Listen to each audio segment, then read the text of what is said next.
morning, everyone, and welcome to today's lecture on random matrices and universality.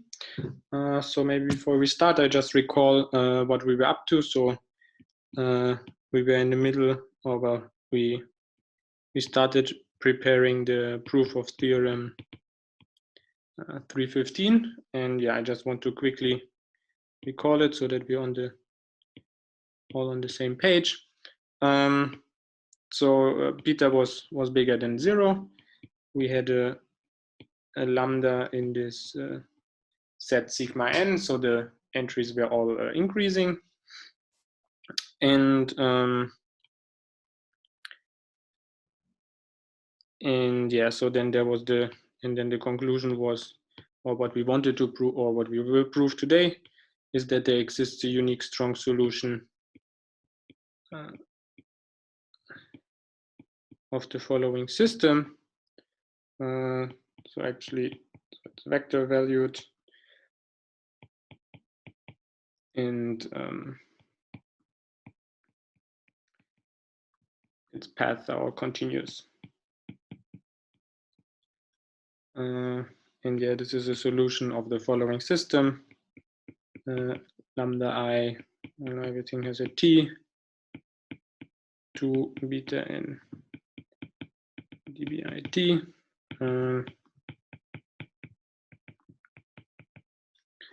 And then the drift term, 1 over n lambda I of t minus lambda j of t dt. And the I runs from 1 to n.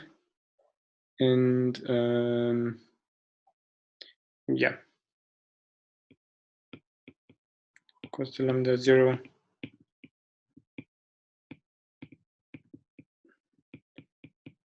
was the initial condition, and the b1 up to bn are independent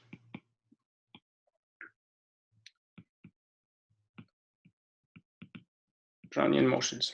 Okay, and yeah, so that was the system that we call DBM equations. Okay, and then what we did last time was we proved that if the initial condition lies in sigma n, so without the closure, so that where all entries are distinct from each other, then we prove this statement. And today we will approximate, like the proof will go in such a way that we approximate lambda 0 by something which has actually this property that the entries are all different, and then we will get this statement. So that's the first task for today. Last time I also introduced this quadratic variation, and I said it will be an important tool. So maybe let me just recall 2 things from this. So so I don't want to go back into the definition of the quadratic variation. Let me just recall the following. So we have this lemma 3.21, which said that if I have the following kind of stochastic process, so I sum up from I from 1 to L, and then I integrate some yi's with respect to independent Brownian motion for all t, so this should be a stochastic process, then this implies that the quadratic variation of x should look as follows. This is the sum I from 1 to L, and then I also integrate, I have to square the yi's, and then I have a ds, and there's some assumption on the yi's. Of course, they expect these second moments here have to be finite of the yi's, so that the expectation of the yi squared is finite. Or better to say the integral here, but I don't want to go into these details here. And then we had another theorem which will basically be the tool that we will use it for today. Namely, that was this following inequality. So I take an m in m. Actually, it will be 1 in our case, and then we find lambda 1. Lambda small lambda m, capital lambda m, such that the following holds. So if I take, so what I want to compute is the supremum ms s in 0 to t to m, and the expectation of this, and this behaves up to this constant lambda in the same way as the quadratic variation m, or better to say its mth moment.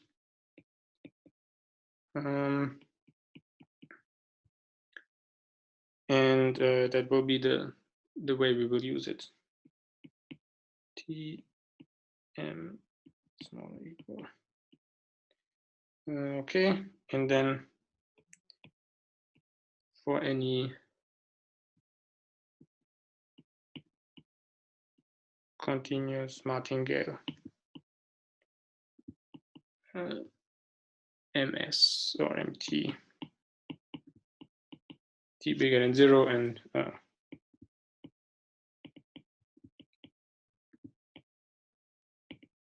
with some additional assumptions, it's basically that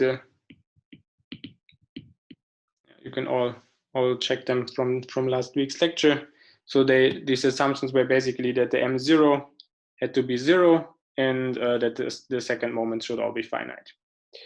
Okay, so this was the recollection of what we've done last week, and now we want to use this to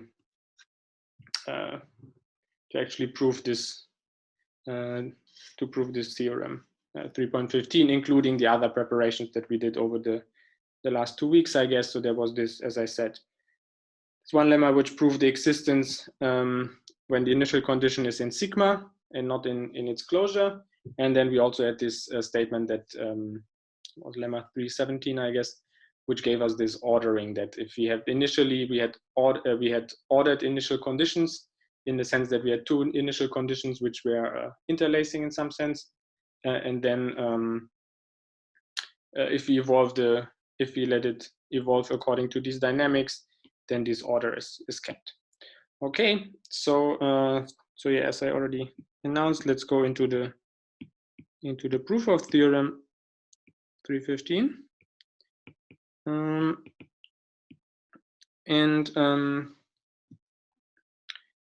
And yeah, so we will fix the initial condition lambda 0, lambda 1 up to lambda n 0 in the closure of the sigma n, and then we fix a small, or we take for any small n, which is an integer, so positive or negative, but not 0, we define the following. We define initial conditions lambda n0, so lambda 1n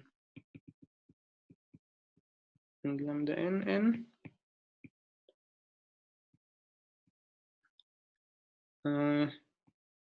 And then they are defined as follows, that the lambda I n0 is lambda I of 0 plus I divided by n. And then, yeah, this is straightforward. I guess you can easily convince yourself that this will give you some lambda small n 0, which is in sigma n. So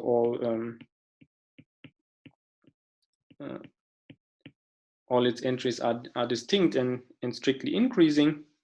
And then moreover, you also have the following order property, namely that if I take lambda I of minus n, this is smaller than lambda I minus 1 minus n of 0, and this is smaller than lambda I n plus 1 of 0 lambda I n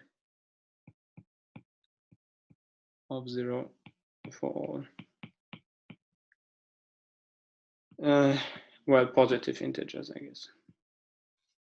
Okay, and now I can use this lemma that I already mentioned, or actually we have to use two lemmas. So by lemma 318, we know that if I run if I fix this initial condition and then use this dynamics, then I get a unique strong solution. Yeah, maybe I want to start with this. So that means for all non-zero integers, we find a unique strong solution that exists. Unique. Oh, maybe I should be precise. So it's a unique strong solution. Lambda n t in sigma of this DBM system that I recalled before, with these with this new initial condition lambda n0. Okay, and moreover, it has another property, or all of them together, that comes from lemma 317. We have the following ordering. So lambda I minus n is smaller than lambda I minus n minus 1 t lambda I n plus 1 t lambda I n t. This is what I want to call 1, and this holds for all t, well, non-negative. So for 0, it's trivial by what we've claimed before. And for t, it follows from this lemma 317 for positive t. And all integers which are strictly positive. Okay. And so that was the first task. So these are the so we will now use these lambda what's the best here. So these lambda nts we want to use now to construct a solution, and essentially the idea will be that we want to send the little n to infinity, and that, of course, because of the definition, that will approximate our initial condition. So if there's actually a solution and this set of solutions is continuous in the sense that I can approximate solutions with each other, then for little n to infinity, we should actually get an approximation of this lambda t, and that's actually what we want to prove now. But we first, so yeah, maybe you want to take a snapshot at this moment. And first, I want to formulate a claim, which we actually already proved in previous results, which says that. I have a question. Yes. Why is this lambda n always in sigma n for negative n? For negative n? Yeah. I mean, basically, I guess the idea is that, I mean, for positive n, you shift all of them to the right. Yes. Right, and for negative n, you all shift them to the left. So if you understand it for positive, I guess we should. But we shift them on different amounts.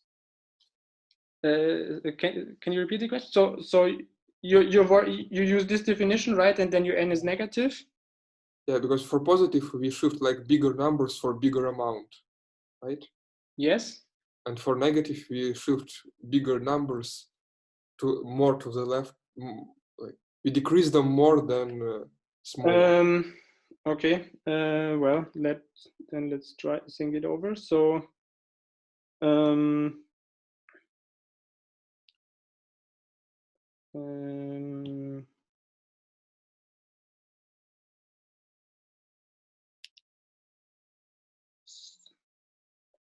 So well, I guess we can just use it. Maybe if you just have 2, then it's too trivial. But we could have, so let's say lambda 1 and lambda 2 are here, and lambda 3 is there, right? And you say that should be a counterexample. Yeah, I mean, even for 2, if lambda 1 is equal to lambda 2, then we subtract from lambda 2 more than from lambda 1, right?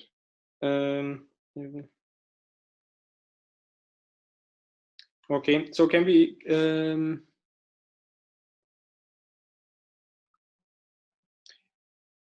okay, that's, I guess, correct. So, but if, well, okay, if there are 2, then there's a problem of renaming, right? Then you somewhat break the okay. Yes, that's a good point. Well, let's continue like this, and then I hope there is a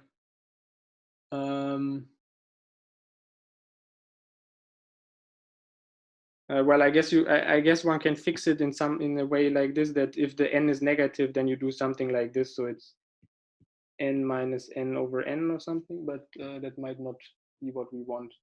Okay, let me think it over in the break, and then I'll let's try to continue like this, and then I hope there is a simple. I did just some stupid copying mistake, and okay. I'll come back to this. Okay, well, maybe for now you should then just think of the little n being positive, and then we see how far we get with this. Okay, so that was this first part, and now, as I said, the idea is that for little n to infinity, this should converge to the right solution, and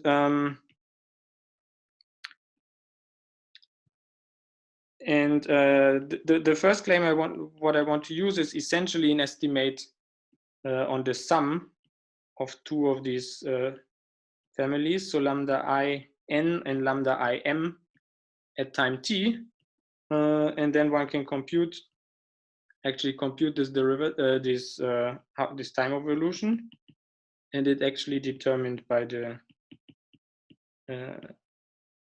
following sum. So it's e to the minus t over 2, so that gives you the time dependence.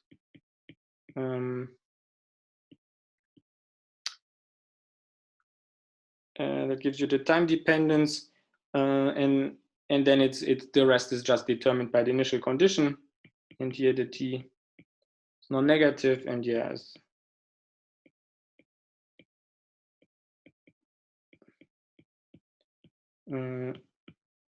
We want it for all m and n for now. Let's see whether there's some simple fix for the issue with negative n, and actually there's not much to prove here, because we already did something of this type in the proof. So yeah, this goes as in the proof of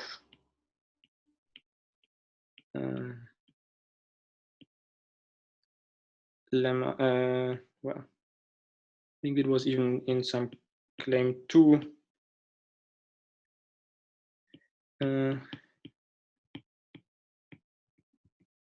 In the proof of lemma 317. So that establishes the first claim, and now I want to use that to extend it to so to perform this limit n little n to infinity, and that will be done in claim 2, because that says that the limit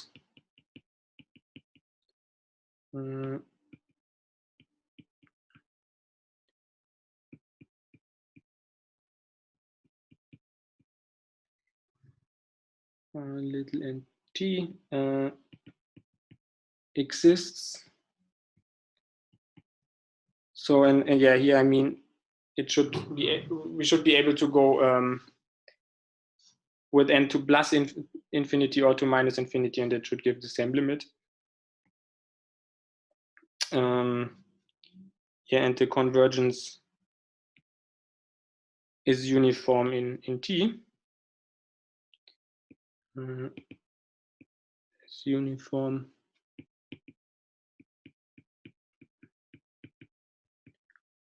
for all non-negative T and independent of the way how the sequence goes to infinity.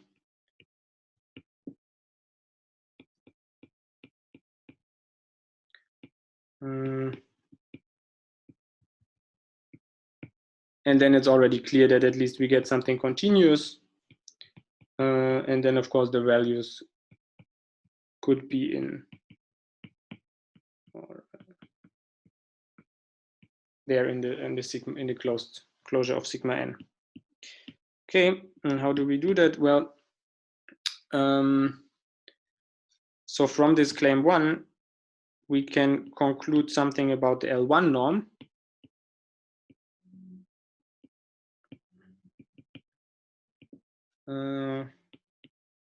Namely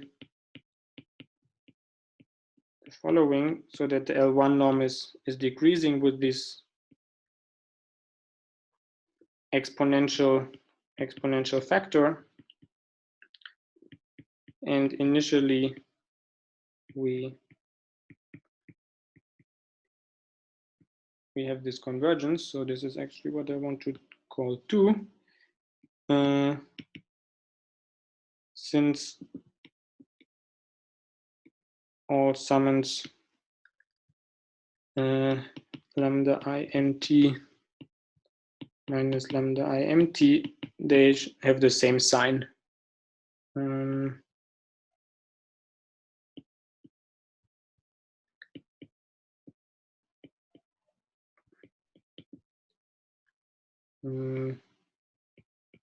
By this equation 1, which we had here, this is this ordering, which of course one has to check as well for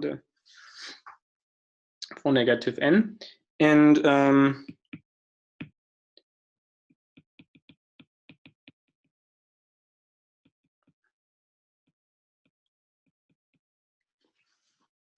And yeah, just to recall, for maybe some of you don't know the one norm or don't use some different notation. So it's just for a vector, it's just the sum of the absolute values of its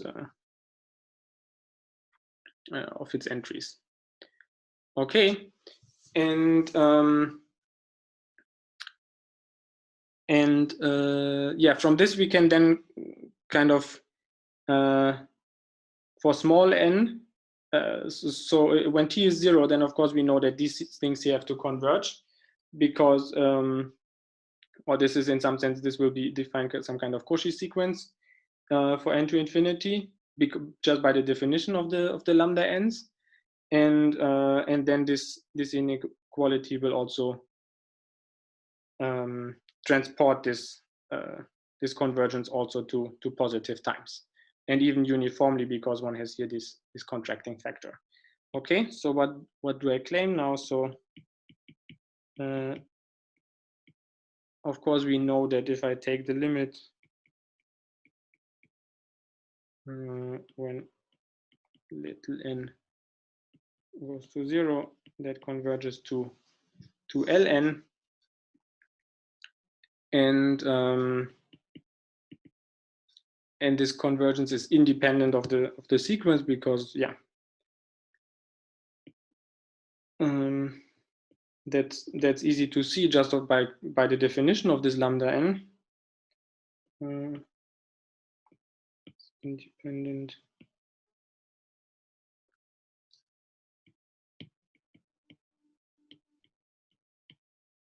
of the sequence where this n goes to infinity, and hence we directly get the claim from 2.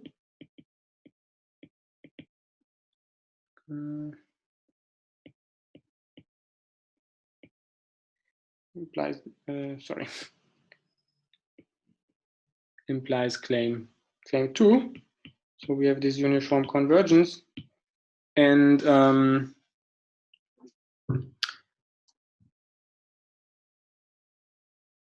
then so now we make another claim, and then we will first use this claim to conclude the proof of 315. So that will be claim 3, namely that lambda t is in sigma n for all t bigger than 0. And before the proof,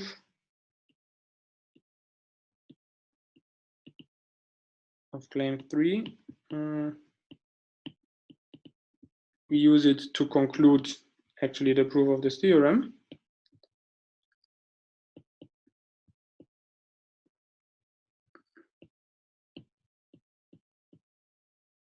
And that goes as follows. So if I have claim 3, then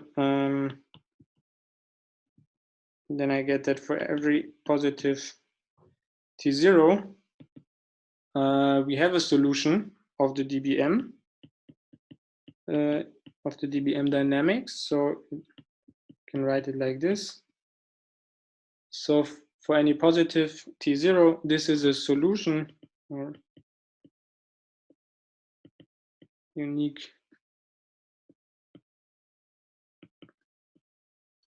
solution of this system DBM, but with kind of the wrong initial condition.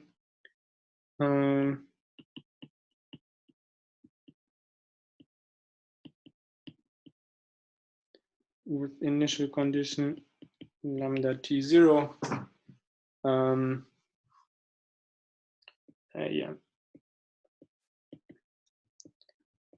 by claim 2 and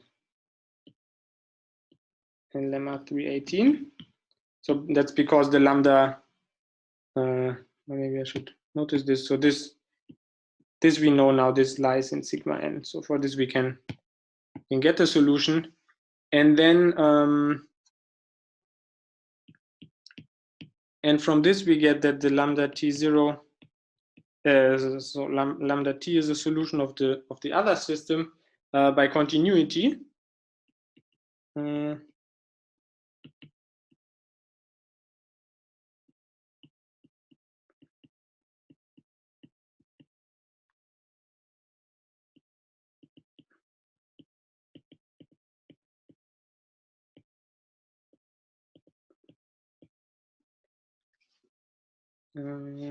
Initial condition lambda 0.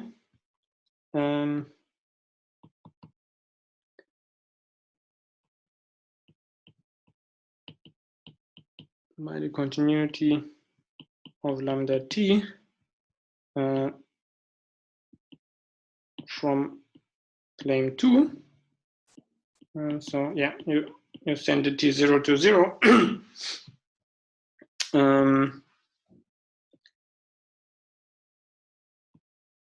And by, you can approximate lambda t from above and from below by these lambda n's. And by approximating from above and below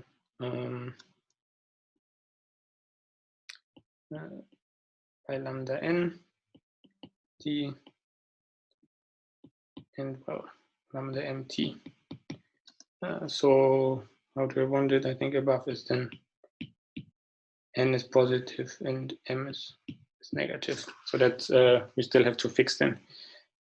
Sorry, now I was maybe a bit fast, so I don't know where you took the last snapshot. So maybe you want to take one snapshot here, and then here another one.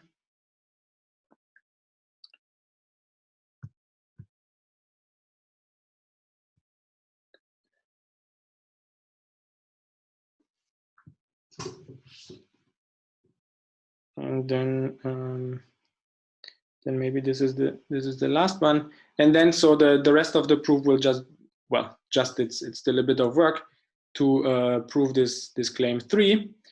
And actually what we first want to do is we first want to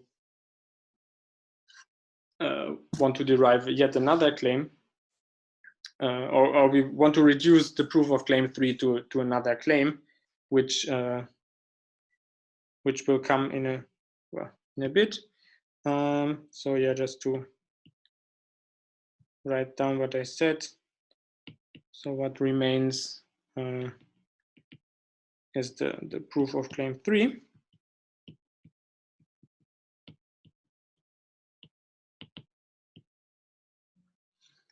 And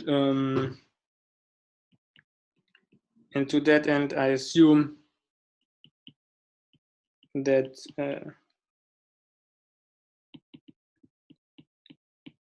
there's a T0 bigger than 0. So we want to do a proof by contradiction. So we assume that for this T, for all previous times we had something that was not in sigma n. For all s in 0 little t. Okay, and we can assume that if we possibly make the little t a bit smaller, that we have a special kind of, or that we have some more explicit way why the lambda s is not in sigma n, namely that we find an integer j in 2 up to n such that the following holds, such that lambda j of s smaller than lambda j plus 1 of s for all little j that are bigger than j. And then I want that the lambda j is equal to lambda j minus 1 for all s.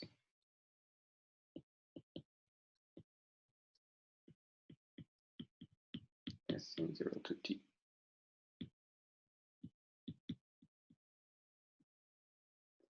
Okay. So that's how we want to proceed. And so from this we can now conclude that we can get a little bit more control on some or that we can live these kind of contradictions that should translate to the approximations lambda n in the following way, namely that we find a positive c and the sequence epsilon n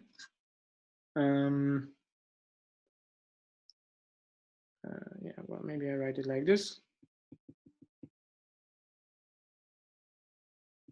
such that the following properties are true. So the epsilon n should be positive, and the epsilon n should go to 0 with n to infinity, and lambda j n of s minus lambda j plus 1 n of s.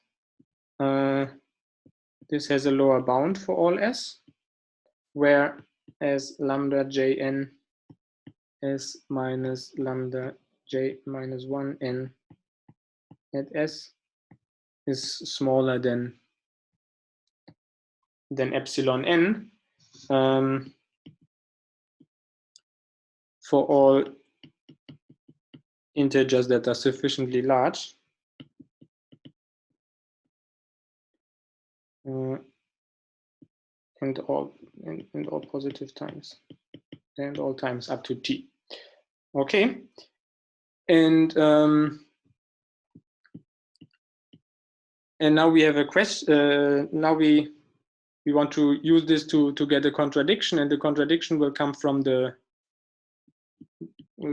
using the dBm flow for such lambda n, and then we will send the lambda n to infinity eventually.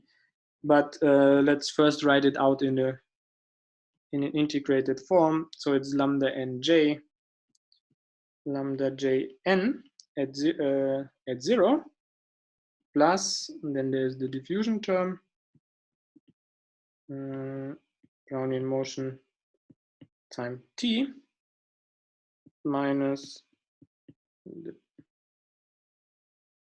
lambda jns over 2 ds, plus 0 to t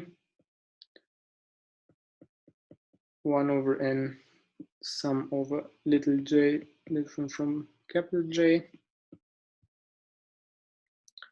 and then we have a lambda jn at s minus lambda jn times ds. Yes. Okay, and now the idea will be to get a lower bound on this right hand side here, and this term we will bring to the left hand side. So from this we conclude that lambda n j of t plus 1/2 0 to t lambda jns ds. This will look as follows. So the first two terms we keep, they're harmless.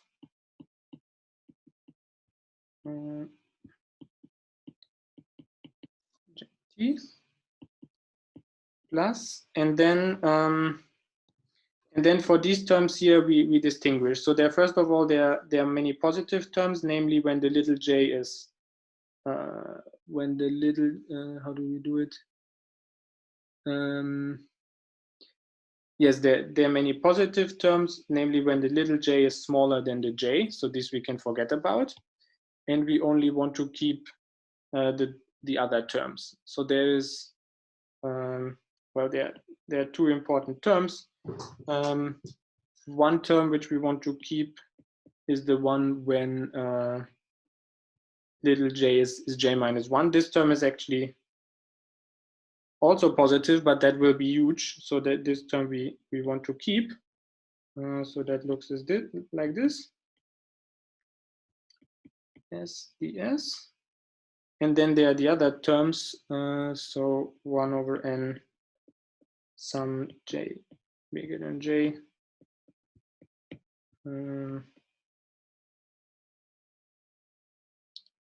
J n s lambda j n s ds. Okay, so this term here we want to estimate. This we want to claim that this becomes huge because the difference here becomes small, and the other term here,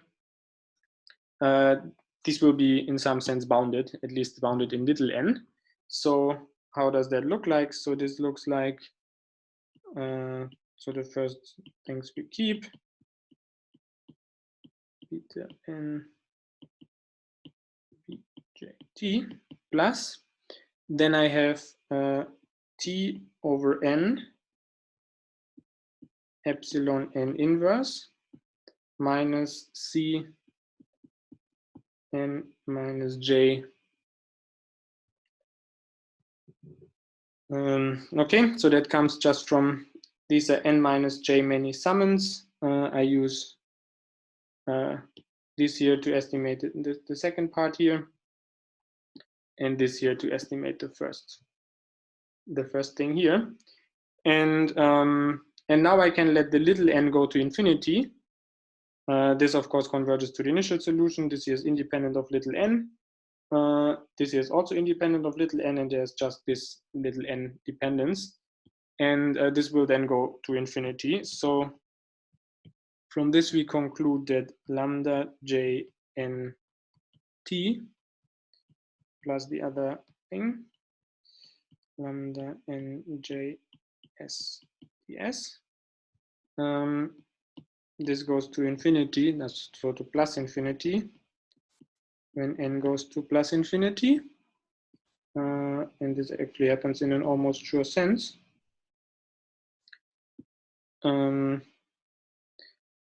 And this will contradict what I will claim next.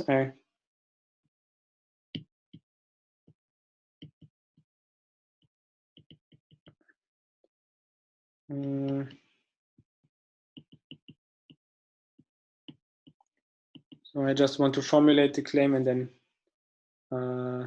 we can make a break, and we can also then take some snapshots again. So so for each non-negative t, I have the following, namely I can take the supremum over little n bigger than 1, can take the supremum over s from 0 to t of this quantity c capital N of little n, s. And this is smaller than infinity, almost surely. And the Cn of nt, this is 1 over n, the sum over the eigenvalues squared, or the particles, or lambda I t squared. Okay, and then of course, this here you can estimate from above by some Cn times t or something like this, or some constant times Cn times t. So there's clearly a contradiction. So what I claimed here was wrong. So actually this would prove claim 3, but then I still have to prove claim 4. Okay, so maybe you still want to take snapshot here, and then we can make a break till quarter past, and I try to fix this this thing with the little n's, with the definition of the lambda n for negative n. Okay, so the snapshot here, and then maybe something here. Okay, so yeah, as I said, then let's meet at quarter past. Let's continue then, and I look at the problem with the lambda n's. Okay, then let's continue after the break. So yes, as I was told in the beginning, there was of course a mistake here in the definition of the lambda in when the n is negative. So so actually the correct definition should read as follows. I'll write it here now in red. So we have lambda in of 0 is defined as follows. So let's, positive case we treated before. So I over n, if the little n is positive, and actually, of course, I have to revert the thing in the right order if the n is negative. So that ensures that when the n when the I is 1, then I move the index the most to the left, and when the I is n, then I move it the least. So I really get something ordered, which is in the sigma n. And actually, with this definition, I think everything should still be correct. So this ordering is still correct. So if my little n becomes bigger, then this part here becomes smaller. So this inequality here is correct. This is still correct. This is untouched. So this ordering will still be fine. And we have the same thing here. And I think otherwise so far we did not really use it. So of course, if you have some question about this new definition or so, then just let me know. And there's one place later where it will appear again, but I think otherwise it was not really used. So what we did before the break, we completed the proof of claim 3, which looked like this.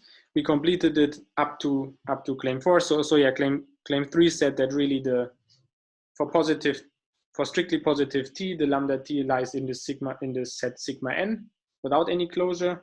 And then before the break, we reduced it to the claim 4, and that's what I want to prove next now. Okay, so what does the claim 4 says? Well, in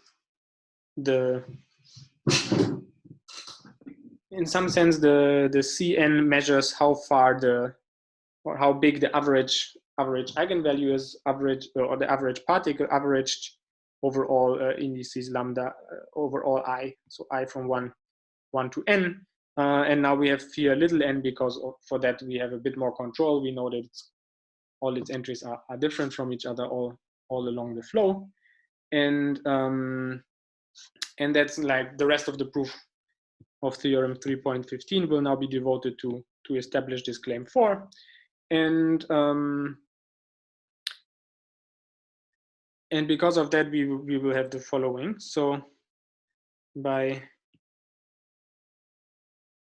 lemma 317,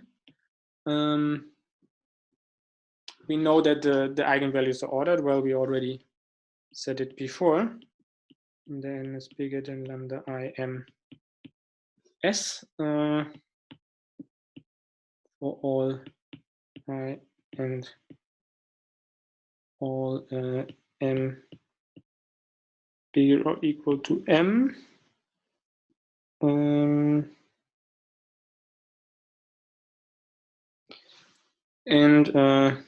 And all positive times, or even non-negative times. Yeah, and this we already stated somewhere above. See also 1 above. Okay, and now what we want to show is that actually the supremum. So the trick will now be to get rid of this supremum here. So to say that it suffices to prove it for 1n. And then we will prove it in the rest of the proof. We will reduce everything to this, to kind of just proving that this supremum here is almost surely finite, and then by this argument that I'll present next, we know that then also when you have both suprema together, then it will be also finite, almost surely finite. And to that end, we compare the CS and the CMS for two different guys, for two different n and m. Yeah, so we can just write out the definition, use the binomial formulas. So it's their difference times their sum.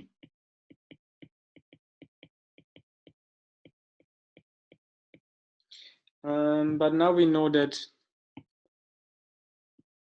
these here are positive. So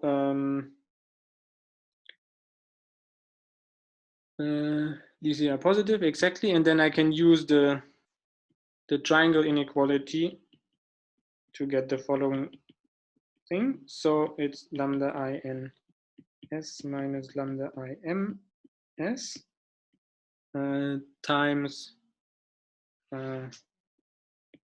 the absolute. So this is now not a parenthesis but an absolute value of their sum, IMS. Okay, and now I estimate. So here, of course, I can pull the absolute values inside. So I get the sum of the two absolute values, and up here I can estimate this by their maximum.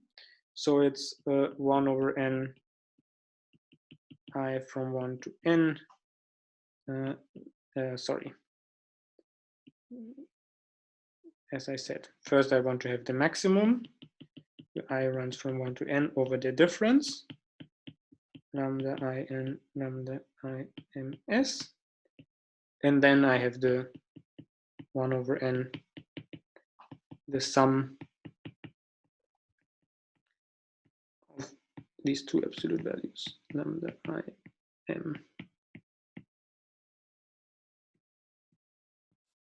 s. Okay, and then the maximum is of course smaller than the sum,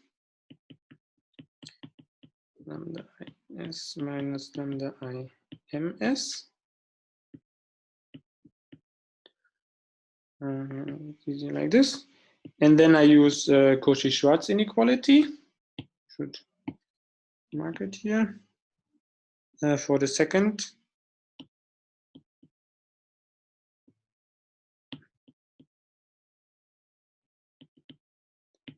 For the second terms, so basically in these sums here, because I want to write it back in such a way that I can express it in something which looks like the left-hand side. So how do we do that? So the 1 over n stays, and then I get the following. I get the I n n, then I have a lambda n of s squared, and then I have to take a square root of this. And how did I do it? Well, I did the Cauchy-Schwarz with the 1 here. So then I get a square root n plus, and then the same thing, sum I from 1 to n lambda I m s squared 1/2 square root n. And then I can just use I can use this claim 1 from before, for example. So then I use claim 1 to estimate this here by what happens at t equal to 0. So this is sum I from 1 to n, m, capital M, I n of 0 minus lambda I m of 0. There I also use that these things are all positive.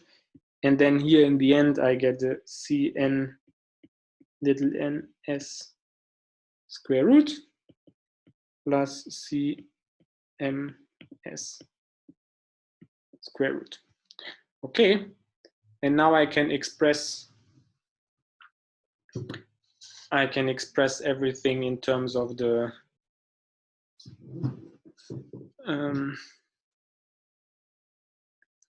so now I can also use a binomial formula here, and then I can get rid of the sum term.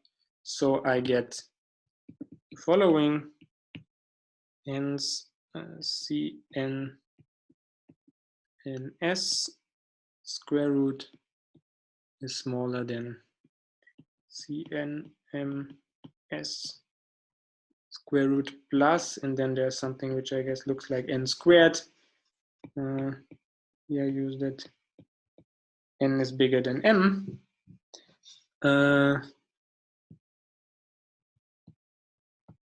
Where we used that the following is correct, namely, if I sum up the lambda I n at 0 minus lambda I m at 0, then, well, I guess you can all work it out. I think it's something like, well, let me write it like this, because now we have this new definition. So I think it's n squared over 2 times absolute value of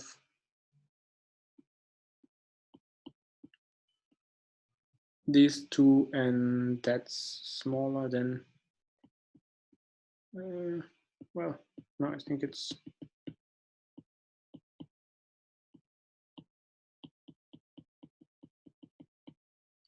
it looks like this. Okay, so if you write out the definitions of, yeah, so maybe I should remark this. So here you use the definitions of the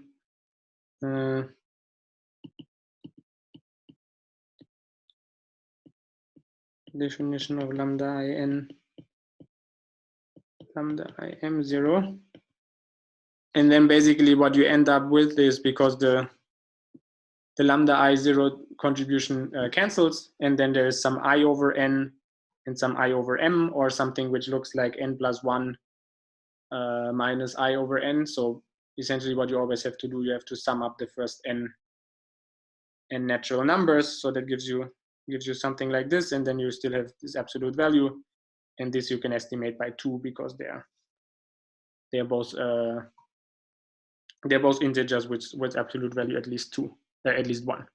Okay, so that was this part, and that now kind of helps us to get into to get to this kind of result that I was mentioning to you, namely that we can get rid of the supremum over n. So because now you see that now the right hand side here does not depend on little n, so I can just take a supremum over all n's that are bigger than m without any extra costs, because the bound will still be correct. So from this I get that if I take the supremum over the following supremum, 0 to t Cn ns, then this is smaller than the supremum 0 to t Cn ms plus some constant which might depend on capital N, but capital N is anyways fixed, so that's harmless.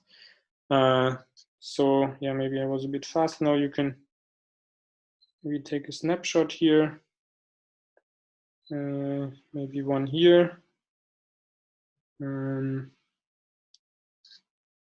then another one somehow here.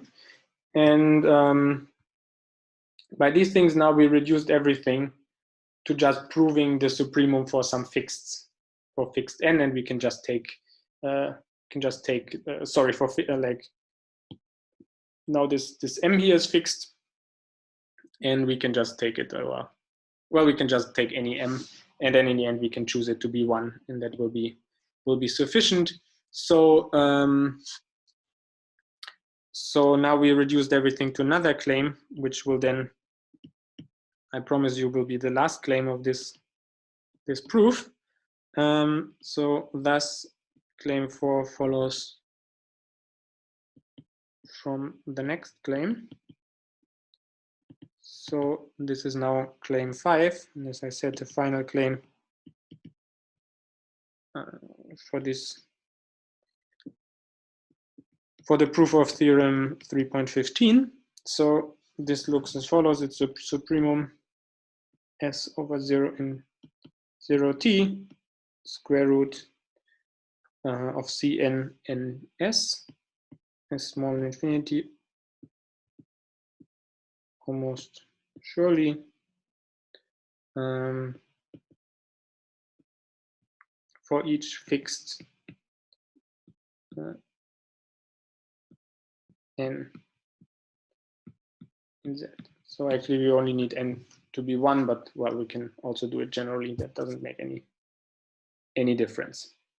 Okay, so as usual, or well, as we've already used a few times, we want to get now an equation for the C and T via Ito's formula, and then we want to analyze how this behaves, and then in the end we will get an estimate by using this inequality which I mentioned in the beginning with the quadratic variation, and then there's a Kronwall argument which then gives us this final estimate that we want. Okay, but as I already said, so by Ito's formula, we can now get an equation for the for Cn, so dCnT, and it looks as follows. So first I have to take the n derivatives. So sorry, I have to take the first derivatives. So maybe I should maybe remark that Cnt is f of well, lambda 1 to lambda n, where the f looks as follows. So the f x1 up to xn 1 over n, and then the sum of squares, right? So this is the function that we apply Ito's formula to, and then we have to do the usual business. So I get it's 2n sum I from 1 up to n lambda I, sorry, there was of course a mistake here, so that's this one. Lambda I n t dvi, no, sorry, it was too fast. D lambda I n t plus 1/2, and then the second derivatives. And actually the so the only terms that will survive are the second derivatives when I and j is the same. So, and then it's there you get a 2 or 2n, 2 over n. So lambda I n d lambda t I n t. Okay, then we can plug in the formula for the lambda I n, so the dBm. Then it will look as follows. So it's 2 over n, 2 beta square root n sum over I n lambda I n dBi t, the drift term, the diffusion term, and then we get the sum over the drift terms. So n minus lambda I n t squared over 2 plus, and now we have to double sum I from 1 to n lambda I n t sum j different from I lambda I n t minus lambda j n t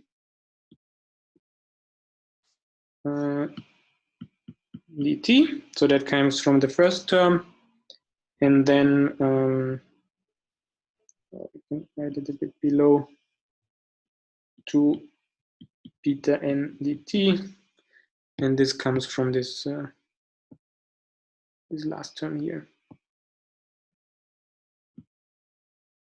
Was it correct? Yeah, so we these twos of course cancel.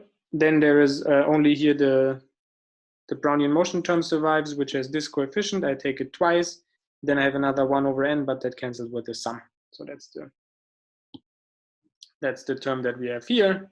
And then we can also, there's some simplification which we can make. So this here, if you remember, that's the ui1 of lambda n of t, and that so this all together is this sum, so we can sum this up and get some final formula. And this is some identity that we used in the proof of lemma 318. So we just reference it. So by the second identity for ui1 in the proof of lemma 318, I guess. Okay, and then we arrive with the following final formula for Cn: 2 times square root 2 n square root beta n.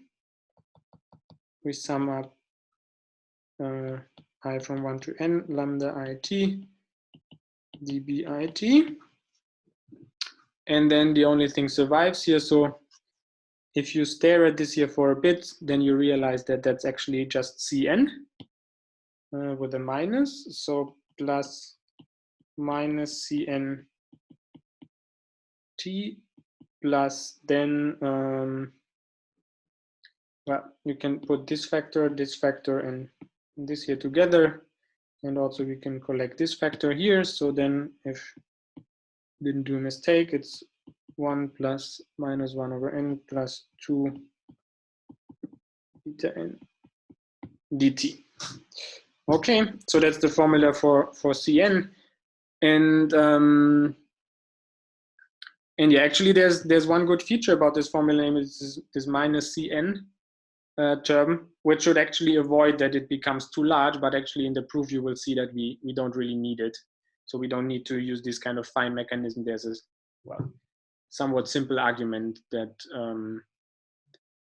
that just works without you exploiting this extra constraint, which will go via this inequality which we had before. So yeah, maybe you want to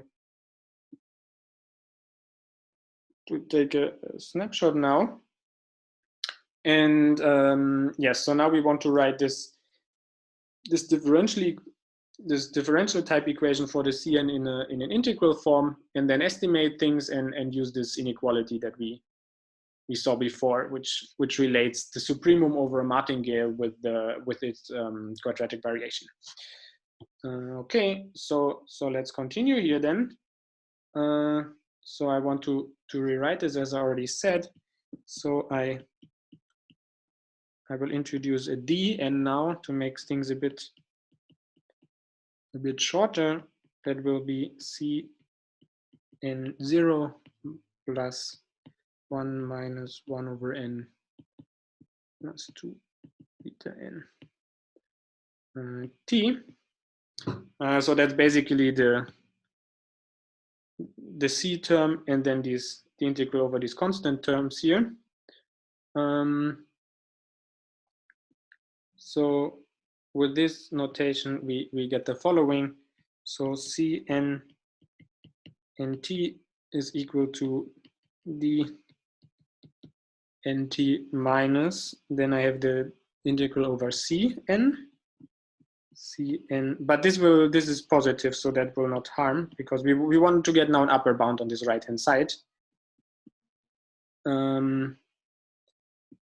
Plus 2 square root 2 n beta n.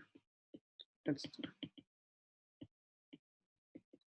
from 1 to n 0 t lambda I n ds db I of s. Okay, and yeah, so now as I said, this term here is positive. So if we want to get an upper bound on the right hand side, then this term doesn't matter, and we will not use it, although it might have the feature to help us quite a bit. But I guess maybe this argument is a bit easier, where you don't have to exploit this feature. And we now introduce a stopping time to make everything bounded, because remember that the Cn, so we want to prove that the Cn is almost surely finite. So we don't know, we don't have any upper bound on it a priori. So we will use now, as often in stochastic analysis, to introduce a stopping time which ensures that everything is nice, and then in the end you will show that we actually don't need it. So that's this SR, which is the infimum over all S, such that the Cn S is bigger than R. So whenever this, up to the occurrence of the stopping time, the Cn will be bounded by R, so everything is nice and bounded. And now we will come up with the following construction. So what as we introduced before, we want to estimate the supremum over the time in this sense, and just taking the supremum in here, forgetting about this term, we have to take a supremum over this here. So we are left with the yeah, so the dn, that's of course independent of the t, or that's monotonically increasing in t. So I can directly put the t here, then I have a 2 square root 2 n square root beta n, and then the supremum s 0 to t. Yeah, maybe before I should have been a bit more careful with how to choose the variables, but so now I have a lambda I u dbi of u, and I want to denote this here by m of s, and this will be the martingale term that we are looking for. Okay, and now we want to take we will square this and take the expectation of this, and that will give us what we want. So expectation supremum s0 to t cn n s r squared. So that's what we want to estimate now. And then I use a typical inequality, which I guess goes under the name of Young's inequality. It's very standard for well, any kind of estimates and analysis. So this is smaller than this, and then we have some factor. I think it's 8 beta n cube, and then we have the expectation of the supremum ms squared, and s runs from 0 to t.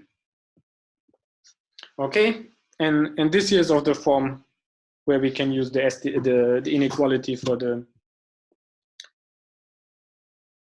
where we can use this inequality, which brings in the quadratic variation. So that's what I do in the next step. So the first term stays as it is, and then I get an 8. Here I get the lambda 1 beta n cube expectation of m quadratic variation t. And we will see soon why the quadratic variation is good here, because it can again be estimated by the Cn. And I here just want to explain what I used. So here I use this theorem 320, where I choose the little m to be 1. And then I need an argument why the ms is a martingale. Well, you can easily check that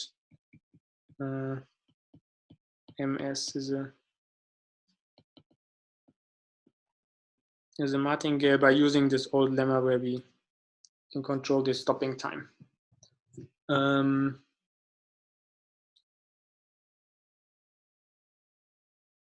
As a martingale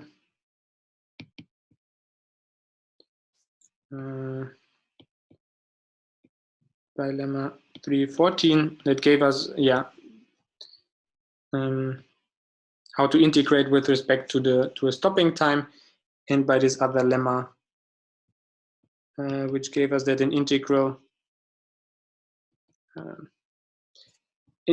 with respect to some L2 integrable process is a martingale, and SR is a stopping time.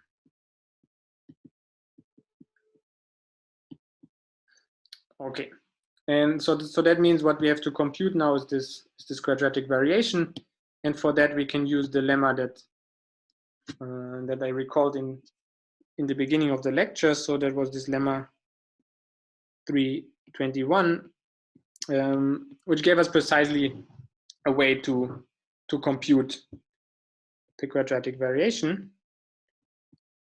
So that's this lemma, and so these are independent. Let's go back to the definition. These are independent Brownian motions. So the the martingale will be, the quadratic variation of this will be the sum when I integrate the argument here squared, but then du instead of d with respect to the Brownian motion. So it looks like this: T SR lambda I n u squared du. And this one can of course estimate easily. So and now we want to estimate in terms of the Cn to get a kind of self-improving estimate here. So this is n times, then I have an integral from 0 to t, supremum c s in 0 u Cn in s r. No, there's no square yet. Sorry, this was a bit, take more space here. And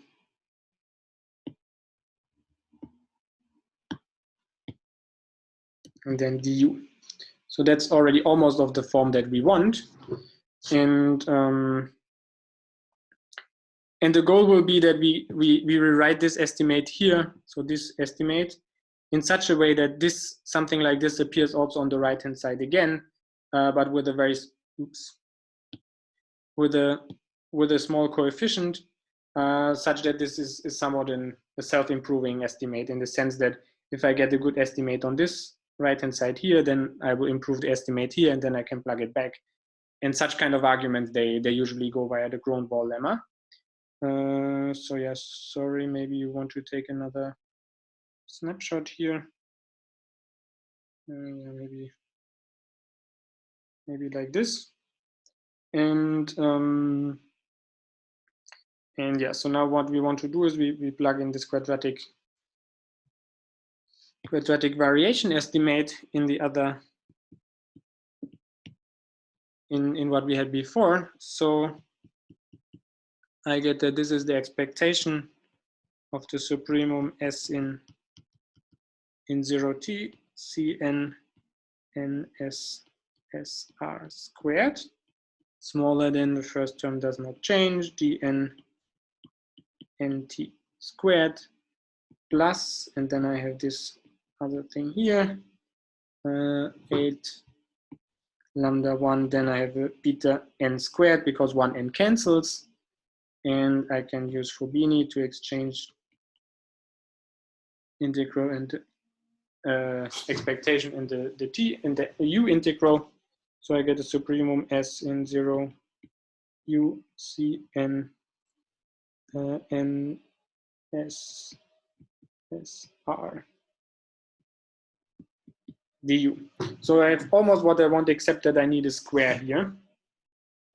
And the square I can get easily by the following type of inequality. So if I have an integral dt fu du, then what I can do, I can use the same inequality as we had here inside the integrand. So this is smaller than, go from 0 to t, 1/2 plus 1/2 f. Sorry, it's a bit different inequality, but it has the same origin. Both comes from the binomial formulas. 1/2 fu squared. So that's what I want to use. Then I would get the expectation squared here, if you see that, and then I can use Jensen to pull the square inside. So it looks as follows: it's 2dn nt squared plus, then there's the constant term, which, of course, then this 1/2 here gets a t from the integral. So it's 4 lambda 1 beta n squared t plus 4 lambda 1 beta n squared integral from 0 to t.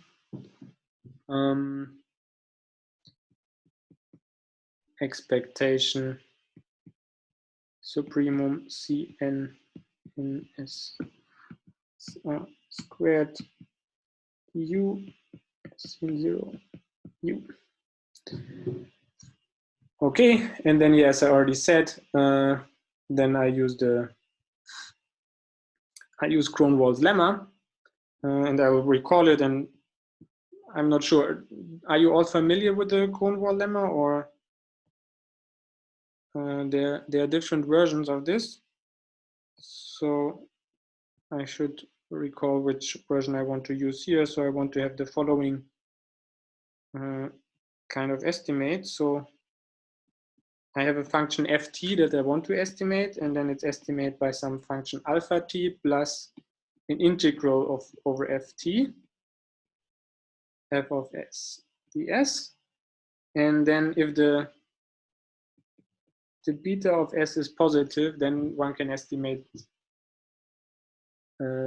it as follows. So maybe, well, yeah, it doesn't fit in this line anymore. So it looks that ft is smaller than alpha t plus another integral alpha of s beta of s exponential st beta r dr ds. Okay, so that's the kind of estimate we want to use now, and then we get the following. So I guess it still fits here. So as before, Cn nsc sr squared 0 to t. Then I will introduce a new function en nt, which I define in a minute, and then plus 4 lambda 1 beta squared, and then I get this integral. And here my beta as a constant. This beta here is this coefficient here. So the integral, the r integral in the Kronwall estimate is kind of easy.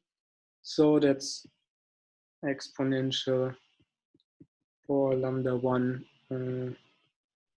beta squared t minus s e n ns ds. Okay, so where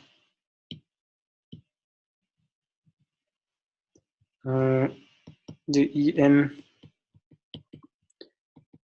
nt looks as follows. It's dn nt squared plus 4 lambda 1 beta n squared t. Okay. So, and now how do we conclude? Well, maybe I first. I'm not sure when you took the last picture, but yeah, maybe you want to take one like this. Yeah. One here, and then another one here for the very end. So now we can look here at the right hand side, and this right hand side does not depend on r anymore, right? I mean, the dn was something explicit in t. There's some explicit t dependence here. So the right hand side here does not depend on r.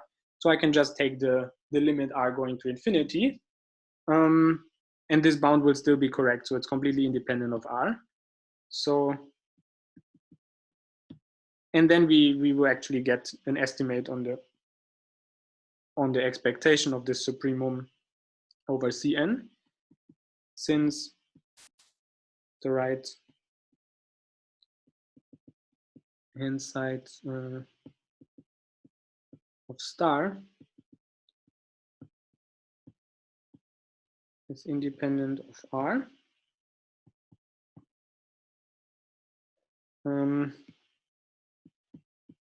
Letting r to infinity implies an estimate on the expectation of the supremum Cn ns squared where S runs from 0 up to T. And in particular, it will prove that this is finite. And but from some such estimate, it also follows that the supremum itself has to be almost surely finite.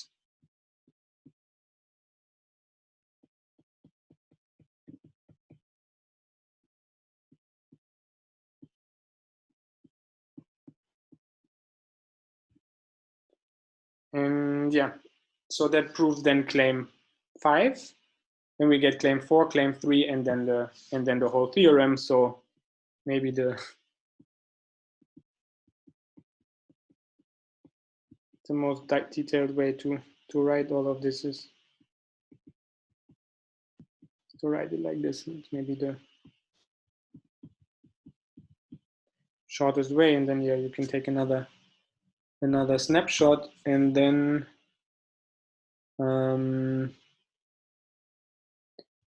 yeah. So I guess I don't want to, maybe not much point in continuing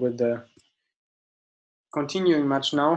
So so what we'll do next time is I want to say a little bit, well, just tiny bit on the proof of theorem 316, where we actually already had some heuristic argument in the exercises, and I'll give you some reference, but I don't want to go into the details of that proof.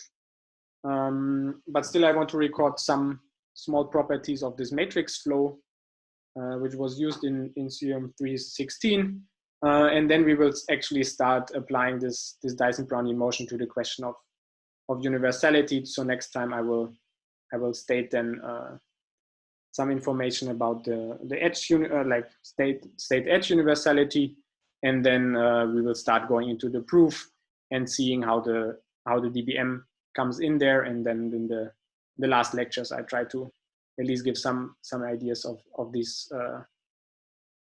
of the other inputs that we will still need there. And yeah, so that's the program for the next weeks, for the next few lectures that are still left. And yeah, so if you have questions or comments, please feel free to ask. And if not, we can continue at 1/4 with the exercise session.